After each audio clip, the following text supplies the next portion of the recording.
Tayson reminded us all why he is such an amazing player, winning the most recent solo cash cup. He only did so by a little margin, but if you check out his match history, he absolutely crushed it, so let's see why he's so good. Off spawn is a huge key to his success. He has great awareness of where players are around him and actually winds up getting surprise contested, deals with it really well, takes down this player with little to no effort, making sure he's patient, taking the right shots, and not forcing himself into a bad situation. He's going to clean up that fight quickly and be able to continue moving forward. Once Tayson decides to rotate out, he's already farmed the brick and metal that he's easily able to get at his drop spot, and then gonna go ahead grab wood as he continues to rotate. SMG and Shoddy not using an AR, but I think he'll be fine here. He's already gotten damage off the start, plus he's gonna be absolutely stacked on heals, so I'd rather 6 splashes over an AR any day. So Tayson is gonna get into a mid-game quote-unquote engagement. He really just destroys this player. He's gonna hear the shots going on near Coney, gonna get over to this player, engage with a lot of damage to start the fight,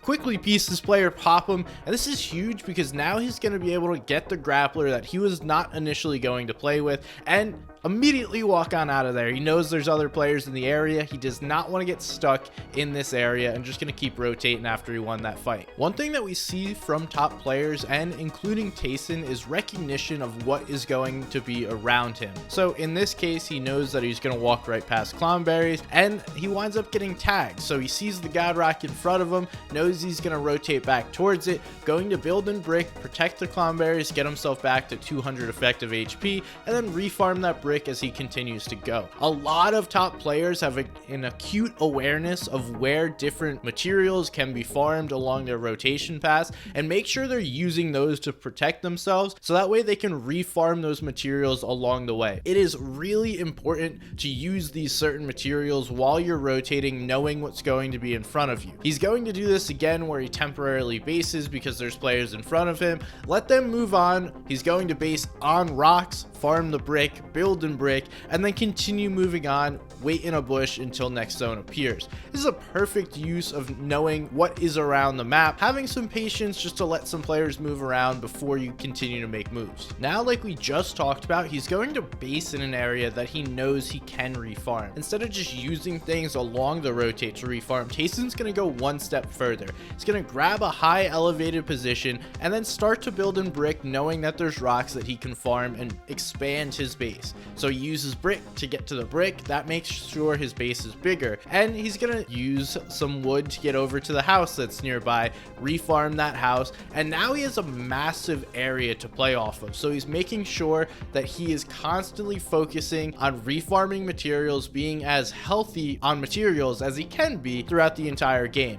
Not only this, say he gets in a fight or say there's players nearby him, he already has built such a large base to be able to get info from or to get damage, elims, anything he needs out of. He's extended his position and made himself very big within this area. One of the coolest things about watching Tayson is he's always active. He's always doing something that is helping himself prepare, get better for the next stage of the game, and in this case, he's going to be playing with a purpose. We see him putting pressure on a rotating player. That's going to make sure that player doesn't necessarily want to sit right next to Tayson, and he's letting that player know, hey bro, I know you're here, so if you try and do some, I'm gonna be aware of it. Then he hears a fight or some pressure going on the backside of his tarp, and this is where all this space comes into handy. He's gonna start banging on walls, see if he can get an opportunity for a nice easy free shot. That doesn't wind up coming, so he's not gonna overcommit to that. Then he once again hears some shotgun shots, so he's gonna go back to the other side of his base, gain some info on what's going on. He's not gonna commit to anything, but it's that recognition, the constant awareness of what's going on around him, and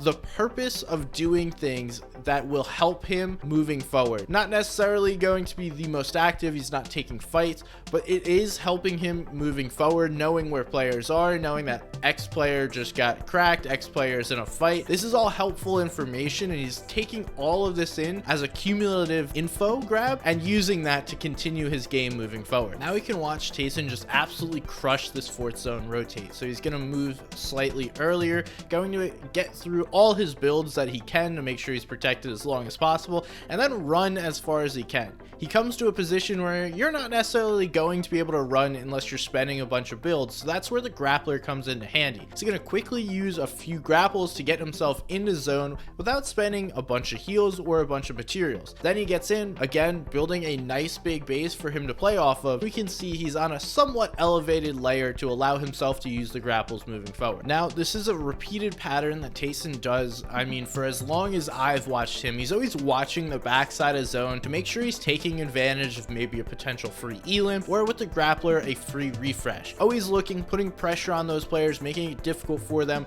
because they're getting pressured from the zone as well as other players potentially. Tayson wants to make sure he's capitalizing on his position that he's already gained. So in this case, he's just going to get some extra materials, but nonetheless, we see this throughout all of Tayson's games, and it's a huge key to his success in solos. Tayson's going to get a max distance 5th, so he's going to have to make a long rotate. Rather than waiting, he's going to wait slightly for an opportunity and then start moving forward. He gets tagged as soon as he starts rotating, so he's going to box up and wait for the grapple to reload or allow himself to reuse it. Going to use several grapples quickly to get into zone and then put himself in a sizable base, not just sitting in one single box. Once again, after he does get into 5th zone, he's going to look towards the backside for an opportunity, put some pressure on. Nothing really comes of it this time. Consistency, this is the game plan of Tayson. This is what he's doing, and that makes him so successful because it will pay off later on in the game. For 6th zone, we can see Tayson scouting, trying to see how he wants to rotate, and he's going to let some players get ahead of him so that way he can fully take advantage of the grapple. He jumps up into an elevated level to allow him to continue using grapples, and he's going to look for an elimination here without overcommitting. He gets that initial damage, decides to follow up on it, doesn't continue to chase, and goes right back to his builds. Going to use the grapple, stay on higher layers. That's pretty much all you have to do with the grapple glove, and then he's always aware of where players are. This is looking on the backside of zone like I just mentioned. He's looking at them in zone and around him. Not only is he going to get shots onto a player, but he's also going to find extra mats here, which is key and one of the big pieces, I'm going to keep saying it, about the success of Tayson. Now that the grapples have started to run low, he's going to play a lower level, knowing that this is a great space to play from as a solo. So we see him go and bully players down below him, but what he's really doing is clearing out this left side to make sure he can own this. This is a top level play to make sure you own this left side of the zone. He does wind up doing this. He puts pressure on one player, they fight, then he cleans up the second player, he gets the refresh, and then all of this left side is for him to be able to play out of, and it sets him up for much more success. Not only is he getting the refresh, but he's getting control of the left side of this zone. It is key and one of the top plays that we'll see from him. In 8th zone, Tayson kind of goes crazy. I mean, this isn't necessarily something we can totally break down, but there's going to be a couple of keys that allow him to continue to do this. So one, he's not box jumping. He's going to stay within his control and stay within his own builds and protection. Although he's getting a bunch of elims, he's not diving immediately on the refresh because ultimately that would cause him to go down. So he's staying controlled. The idea of extra materials, that gold sitting right in front of him, is not going to distract him from what is his long-term play of winning the game or playing for as long as possible. He's going to use all his available builds perfectly.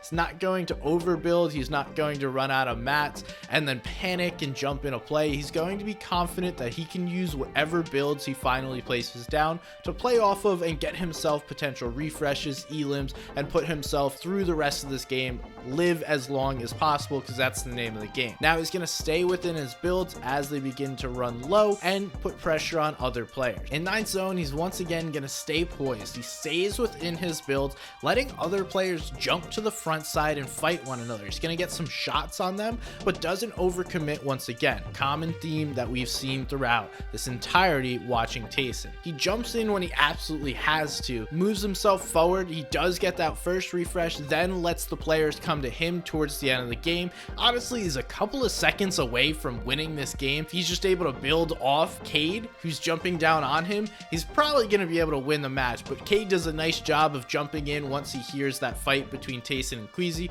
and then closing it out. Just an overall clean match, beautiful play from Tayson, and this is why he's one of the top solo players in the world.